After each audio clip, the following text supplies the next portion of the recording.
We're recording. All right. Welcome back, guys. All right. So we finished Lewis and Clark last time. Am I correct? We finished Lewis and Clark? Yeah. Yeah. Okay. All right. Shivani, why is the Lewis and Clark expedition so important for us from like a cultural standpoint?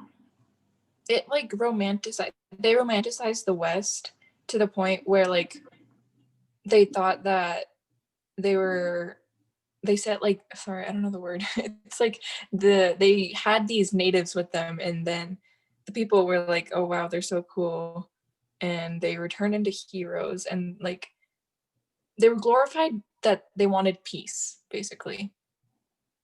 Right. Okay. That's correct. What else can you add, Anika?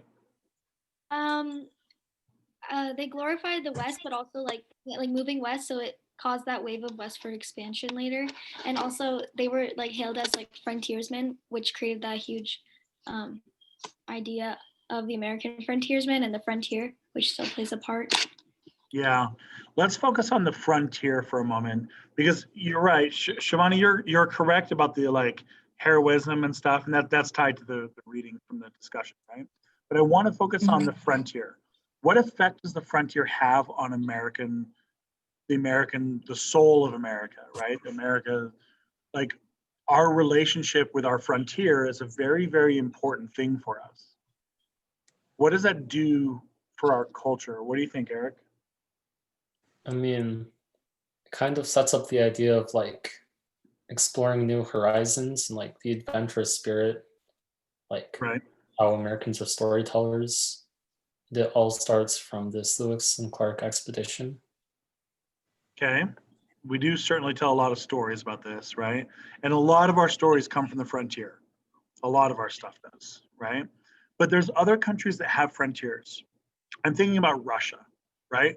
Russia has a frontier. Russia has like the largest frontier on the planet Earth, but Russia doesn't have a lot of people in that frontier. It doesn't fill it in, right? Our frontier has become Texas, Chicago, Los Angeles, San Francisco, right? Like our frontier is full, right? We even took Alaska and filled it up, relatively speaking, right? Like as we are expanding out, we are constantly doing this. The frontier acts, and you can include this in the bottom of our Lewis and Clark. The frontier acts as a cultural draw, a cultural pull, right, where it's pulling us out. It also acts as a safety valve for our social problems. If New York is too full and housing is too expensive, you just get a wagon and go west because the land is free. It's open, it's free, you can do whatever you want, right? If you are the founder of the Mormon church and nobody likes you, you just go west, right? If New York is too full, if you're some immigrant from Ireland showing up on the New York Harbor and there's nowhere for you, you just keep going west until you find a place, right? So we don't have to solve our problems because our problems can always just go expanded further west. And it's something that a lot of countries don't do. They don't treat their frontier that way, right? There's vast swaths of Russia that are basically empty, right? And there isn't really swaths of the United States that are like that. Like we've mostly spread out. This is not going to go away, right? This is going to continue all the way for the rest of the year, right? This is a central feature. What does it mean to be American? American are frontiers people, right? We're frontiers people. We're explorers. We're mountain men. We're pioneers, right? Like we're crossing the continent to go dig for gold in California, and we're crossing the continent to go, practice our religion in Utah, and we're crossing the continent to go, herd sheep and cows and things in Texas, All right, let's jump forward. Thomas Jefferson has one more thing to screw up before we're done with him. Big letter J, I think. I think it's I. I'm not sure. I? Okay, I, Yeah. That's fine. Oh yeah, I. It was I for the in-person class too. All right, so I for the Embargo Act of 1807. So it starts with something called the Chesapeake and Leopard Affair. Chesapeake versus Leopard. Chesapeake is the name of an American ship. Leopard is the name of a British ship. The British are doing something called impressment. IMPRESSMENT, impressment. So the British are doing this impressment where they basically just pull up to an American ship and they say, hey, Americans, you're part of the British Navy now. And then they take a bunch of the people. Sometimes they take the ship, sometimes they take some of the people, sometimes they don't. Okay. The Brits are locked into a war with France at this point. They're in, by 1807, I think they're in the Second Napoleonic Wars. Napoleon's going to fight all of Europe 5 times. Yeah. And so England is stuck in another Napoleonic War right now. And so they're hurting for people. They need more soldiers. So they keep doing this. They pulled up next to the Chesapeake, the American ship right here, the Chesapeake. It was off the coast of North Carolina. It was only like 10 or 15 miles off the coast. This is not some ship that was like docked at a harbor in London or something like that, right? This is a ship right off the coast of the Americans. The Brits pull up to the American coast. They demand that the Chesapeake surrender. The Chesapeake refuses.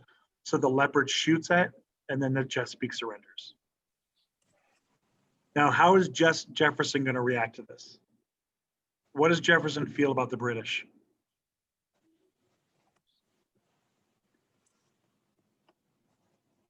Generally pro-British or generally pro-French?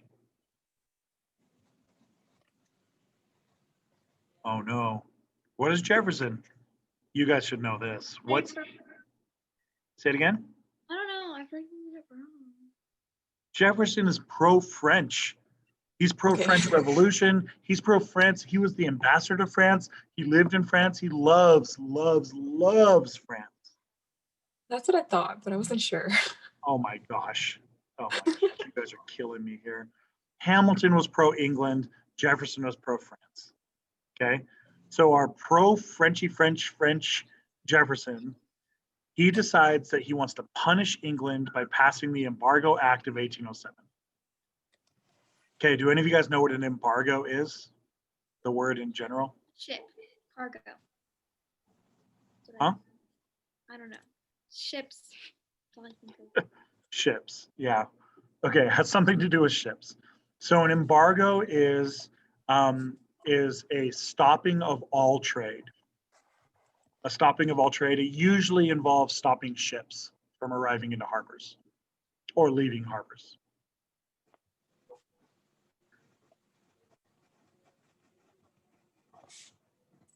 Okay, so he passes this Embargo Act. He basically makes it illegal to trade anything with England. He makes it illegal to trade anything with England. Jefferson has this brilliant plan where he is going to cut off England, and England is going to be so starving for American goods that England is just going to freak out, and then they're going to, kind of collapse and give us what we want. Right? What do you anticipate to be the problem?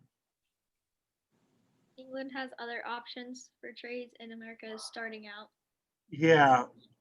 As it turns out, America has like 15 states, and like 12 of the 15 states, the number one trading partner is England. Wah, wah. Right? Wah, wah. So when Jefferson does this, as it turns out, Americans, they love England a lot more than he does.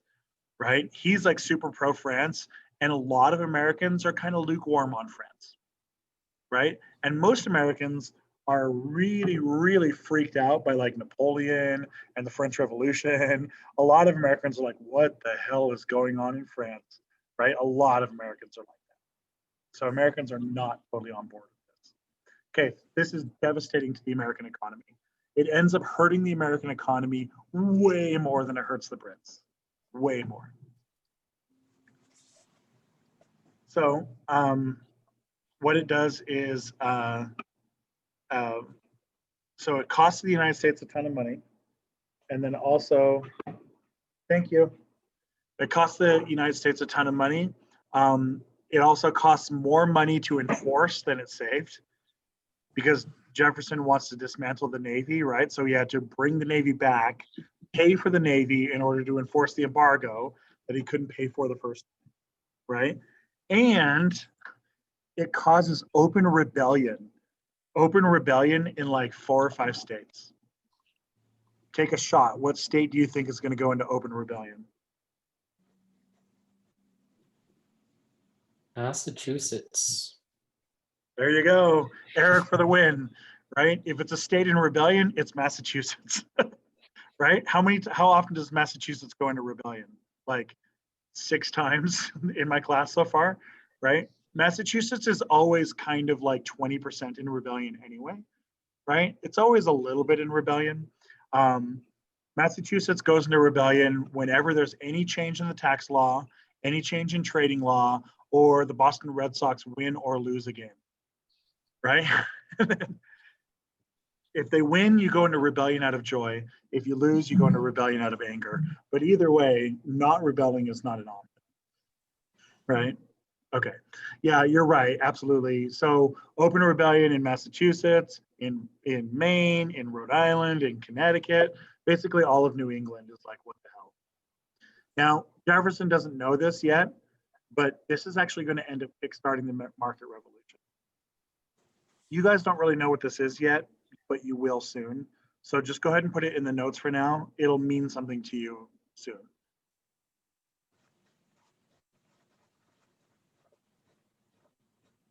Jefferson's greatest enemy, banks and trading and markets, right? Jefferson has this profoundly bad understanding of how economics works, right? He can't balance his own account. He can't run a country. So he's gone. Madison is elected. Madison's elected. This is number J. J for James Madison. All right, Madison is largely unimportant. He gets a very generous B minus. He's actually more like a C minus. We're being extra nice to him. Madison really, like seriously, he doesn't do anything. He's like a placeholder, basically, right? He wrote a constitution. That's really cool. I'm pretty fond of the Bill of Rights. You know, he wrote that too. That's really nice. But as a president, he basically does nothing. So let's jump right into this. K, big number K. Madison gets just a stubby little letter. We're going to move to the next one. All right, K is Tecumseh's War. K is Tecumseh's War. So this is going to be one of the largest Indian wars in American history. One of the largest Indian wars in American history. And the natives are led by this man right here named Tecumseh.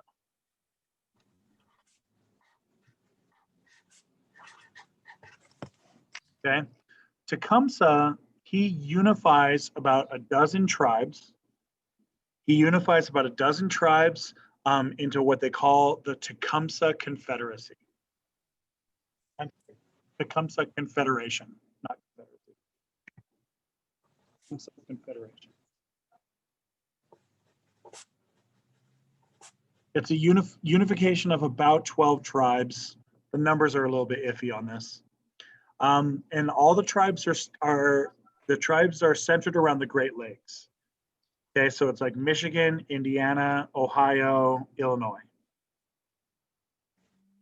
You need to know what we're talking about here. Michigan, Ohio, Indiana, Illinois. Now, Tecumseh's brother, this is his brother, Tenskwatawa. Tenskwatawa is his brother. Most people can't say Tenskwatawa, and so most people call him the prophet. All right, so this is Tecumseh's brother. His brother is a holy man. Oh, I forgot to tell you, they're both in the Shawnee tribe. The tribe is Shawnee, S-H-A-W-N-E-E. S-H-A-W-N-E-E, Shawnee. Now, Tenskwatawa is a holy man, and he has visions. He has visions of the Great Spirit, where the Great Spirit comes to him and tells him to unify all of his people and to rise up against the whites.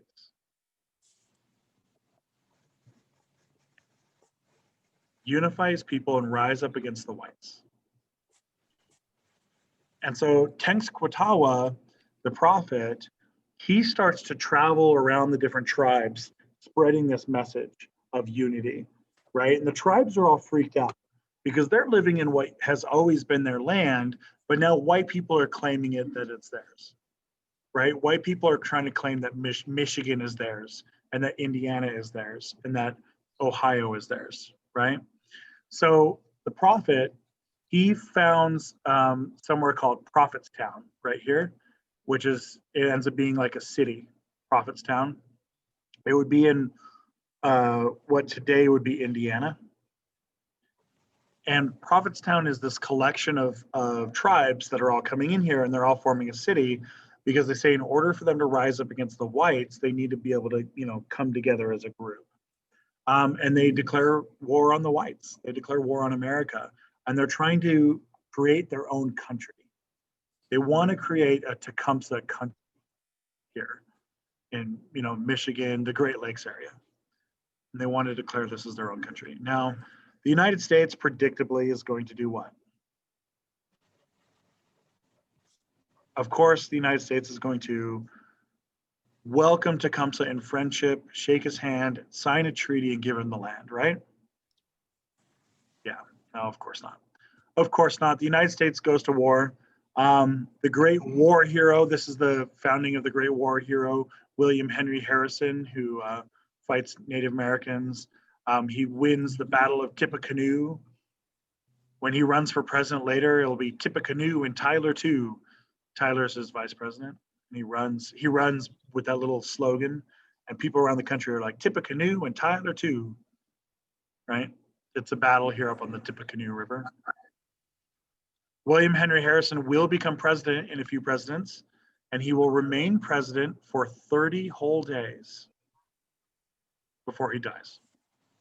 He dies 30 days into office. He gives the longest speech in presidential history and contracts the flu and dies. Or pneumonia. He gets pneumonia while delivering his presidential speech and dies 30 days later.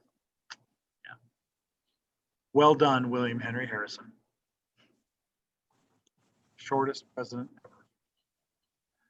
Okay. Now this war is going to continue all the way until 1813. And it's a pretty big war.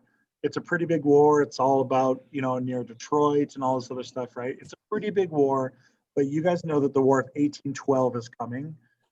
Okay, so sometimes the Tecumseh War and the War of 1812 get kind of merged together, right? I think it's important that we split them apart because they're with different people. Tecumseh's fighting in both of them, right? But I prefer to think of it as two overlapping wars. That the United States is already fighting this one, and then this next war comes in and overlaps, right? And they get kind of merged at the end. But I think clearly they start differently. And I think that's important. It's important by merging them together, you're overshadowing the natives. It's really easy for us to just say that the natives don't matter because we know that the natives are all going to get killed, right? So, but it's not clear at the time, right? It's not clear at the time. And Tecumseh is leading a pretty large army at the time. So, War of 1812. Let's add this to our next letter. L, right? Is it L? The War of 1812.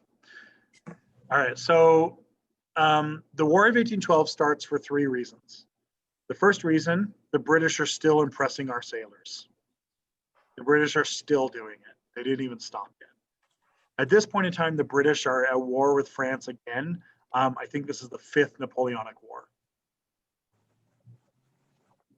So they're in the 5th war, I think. I'm pretty sure it's the 5th war. So the British are still impressing our soldiers. 2, the United States was already fighting Tecumseh anyway, and then Tecumseh allies with the Brits. He allies with the British against us. Okay. And then Next, third is we want Canada. We want sweet, sweet Canada, baby. Sweet, sweet Canada. We got all these pancakes and we got no syrup. We got to get our hands on sweet, sweet Canada. The United States has already kind of just claimed Canada anyway. Like we all just kind of believe that Canada should be part of us anyway, right? And so we're about to make that dream come true. And so we want to get our hands on sweet, sweet Canada. Maple syrup, beavers, it's wonderful. Canada is a glorious paradise that we want to control. All right, so the war breaks out. At the beginning of the war, it looks like the United States is going to win. Yeah, baby, we got home court advantage. The Brits don't really know we're at war with them, kind of. We do declare war, but we got home court advantage. We start fighting them. We already got troops out here. Woohoo! Okay, so we're fighting in here. On one side, we have the Brits and Tecumseh. On the other side, it's America and a few other tribes.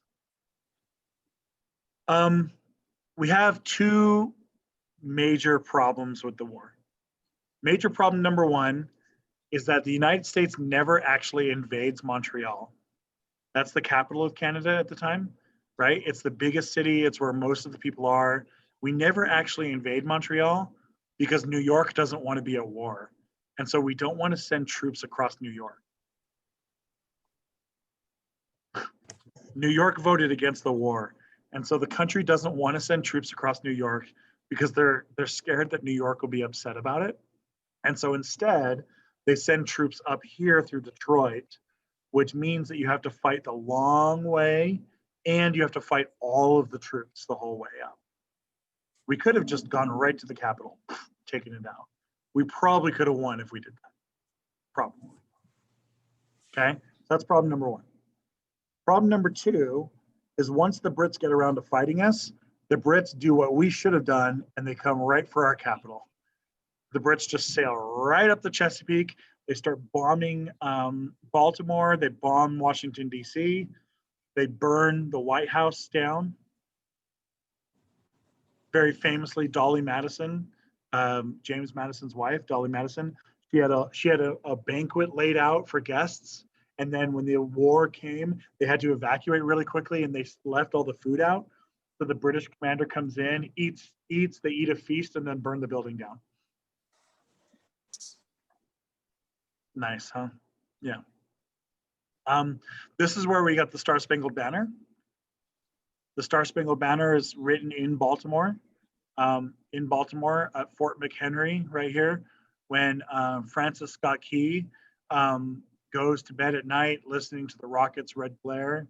The rockets' red glare, bombs bursting everywhere, and he wakes up to see that the Star Spangled Banner is still there, right? He takes an old Irish drinking song, changes the lyrics, steals the song, changes the lyrics. Bada bing, bada boom, we got a national anthem.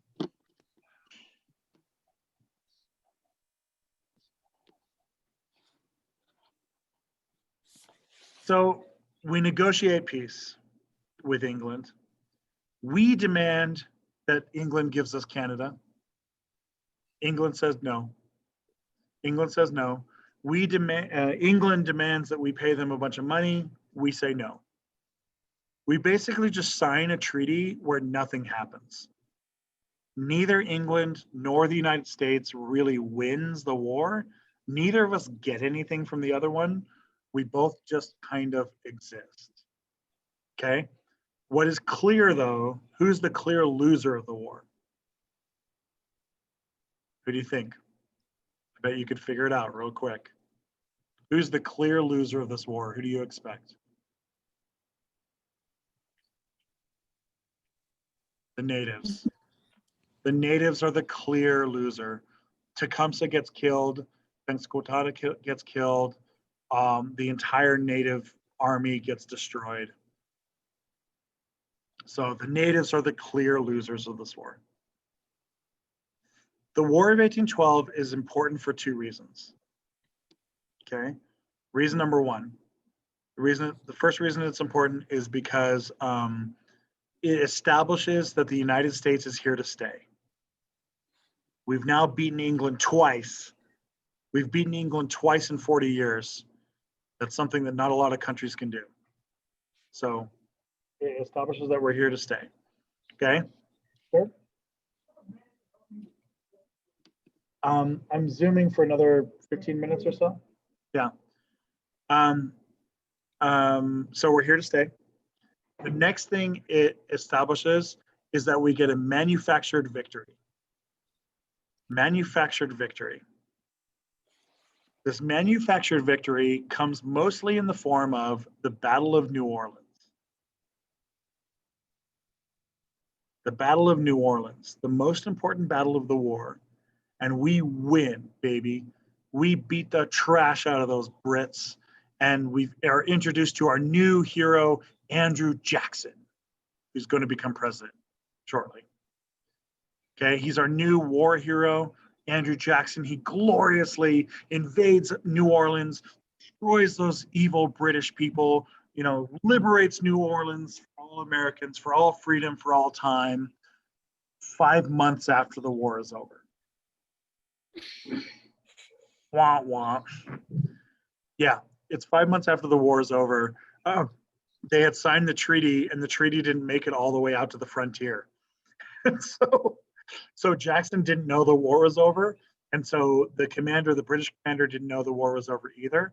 And so Jackson invades, and we get the last battle of the war, 5 months after the war. Yeah, this battle becomes, you know, it becomes this thing that Americans are talking about forever and ever and ever, right? We're about to enter what's called the era of good feelings. That's what it's called, the era of good feelings.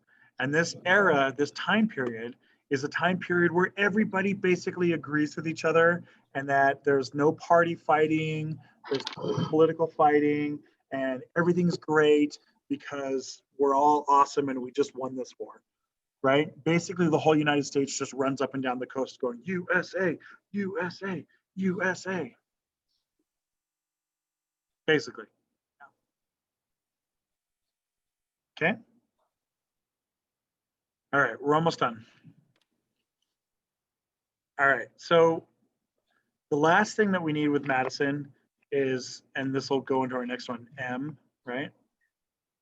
M for Second Bank of the United States. Madison has to bring back the bank. After the war, the United States is in financial ruin. We just had to fight a big war. We couldn't even pay for it. We didn't have any money. We didn't have a bank, right? And so we just basically fought this war. We couldn't really pay for anything. But even worse than that is that all of Europe is in financial chaos at this time period. Europe is a mess. Napoleon has just burned Europe to the ground twice, right? France has overthrown its government 3 or 4 times now. Germany doesn't even exist anymore. Germany's in the process of becoming a new country. Italy's in the process of becoming a new country. Russia is burned to the ground, right? Like Europe is a mess. And so nobody knows what to invest in anymore because they can't figure out what countries are going to still exist, right? England is now trying to take over Africa. The rest of Europe is just trying to rebuild themselves. And the United States is over here. This bank is going to prove to be a stabilizing force. It's going to be a stabilizing force because they use it to regulate all the private banks, right? The private banks are going to be like investing in like companies and stuff. And this gives them like financial security that those banks are able to invest in. This bank comes at Henry Clay. Henry Clay is the most important American you've probably never heard of. Okay. He's a senator from Kentucky. And he is a huge, huge advocate of like banks and economic systems and stuff. He's a huge advocate of like Hamiltonian economics. And he's the one that talks Madison into reopening the bank. Madison hates the banks. He doesn't hate it as much as Jefferson does, but he's not happy with it. Madison does not want the bank open. Clay convinces him to open it up. He opens it up, and it's good. Like, this is Madison's big good choice. The bank is going to work for a little while. They're going to close it down again. Okay. Now, this is going to lead us into what we call the market revolution. Okay. Now, Shivani, can you tell me what's the Industrial Revolution? Do you know what that is? Have you heard of that before? Yeah, I'm pretty sure a lot of industry came as a result of like, actually, I'm not sure, but I know there's a lot of industry because it's the Industrial Revolution. Good. Okay. Not a lot of clown cars. We don't call it the clown car revolution. All right. What else? What can you add to that, Eric or Anika? Either of you guys? Can you guys help define the Industrial Revolution for me?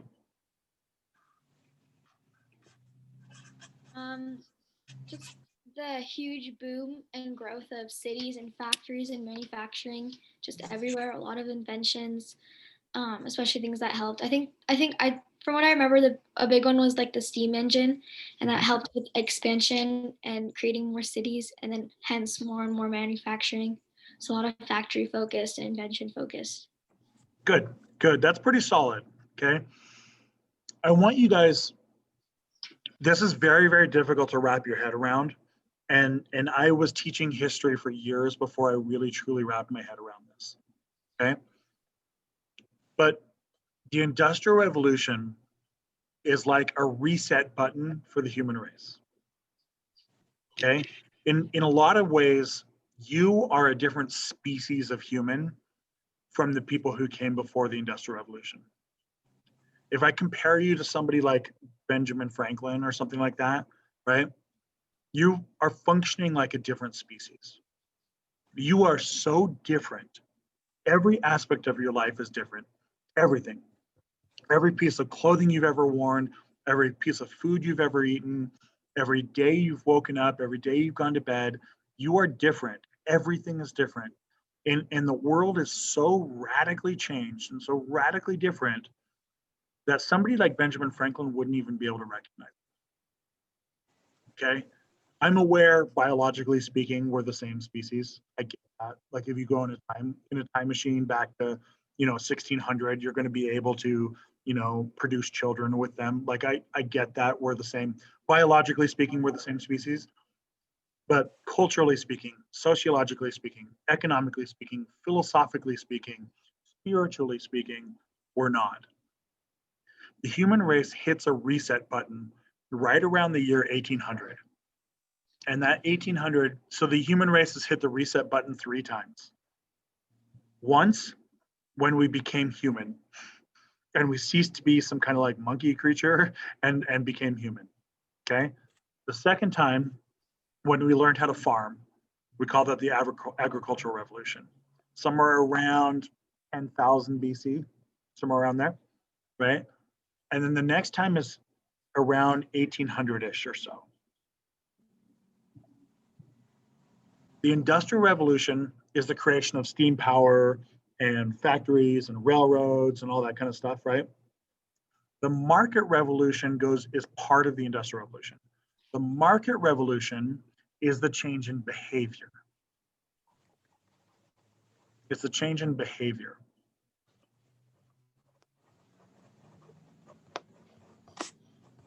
Okay? We're going to be with the market revolution for a couple of days. What I want you guys to do in class, they are all making posters in class, and then we're sharing them around the classroom and stuff, right?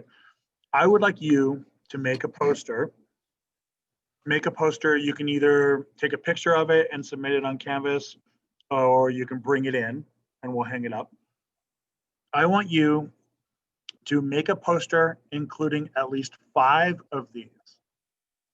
These are all aspects of the market revolution. These are components of the market revolution, and the market revolution is really, really big. It's a big, major theme, okay? And we're gonna go over all this stuff over the next couple of days, but I want you to focus on at least 5 of these. And Ananya, I know you watch the videos. I want you to do the same thing, right? When is it due? So what? When is it due for you? The rest of the class is doing this next class period. They're all have it due next class period. So I'll have it due for you guys. I'll set it, I'll put it in Canvas and I'll have it due by the weekend. Have it due by the weekend, yeah. Okay, they're not a full-size poster board. They're doing like the paper like this, right? Where it's like a regular paper but bigger, you know? Oh yeah. Yeah. So it would be like half a poster board, probably. Okay. Your poster needs to be 1/3 graphic, 1/3 text, and then 1/3 is your choice. Okay. And I want you to pick four of these distinct things, and you need to figure out which ones you're going to talk about. Okay.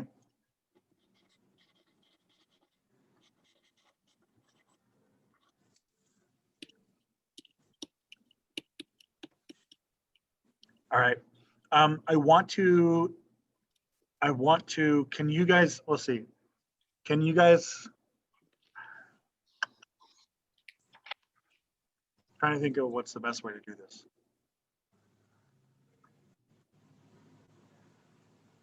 Because I would like to have it for a conversation in class next Zoom meeting, but that means you have to have it done by then. And you have to email me a picture by then. That way I can put it up on my screen and we can look at it. Yeah, let's have it by next class period. I think because otherwise the lesson doesn't make sense. So we'll do it by next class period. So are we researching things on our own then? Yeah. You can use your textbook or you can use the internet. And what we want is an explanation of how this thing ties into the market revolution, how it ties into the market revolution, and what's important about it. Okay. Make sure that you keep everything before the Civil War. So let's make sure our time period is correct. Before the Civil War, most things are going to happen between 1800 and the 1840s, maybe 1800 and 1850, if you keep it in that time frame. Because I'm aware that like railroads, I don't want to get like the Transcontinental Railroad, right? That happens in 1869. I don't want to get like, drones. I don't want to get like, airplanes and stuff. Cool? Cool. All right. One question. You Yeah. said there is like 1/3 text, 1/3 graphic. What does that mean? Like, do you want to? Yeah, 1/3 text, 1/3 graphic. Graphic would be like pictures and stuff, like drawings. Yeah. But then what's the other 1/3? The other 1/3 is up to you. So like, what are examples like? Here, I can show you some examples from my other classes. Here's like a World War I one that we're doing.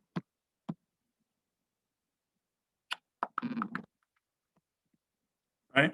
Is that how big ours are supposed to be? Yeah. Okay. Okay. There's some trench warfare. Okay. Something like that. Is that clear? Cool. And ideally we can hang it up in the classroom, but I don't think I'll get that with you guys. So, all right. Do we have any other questions or problems?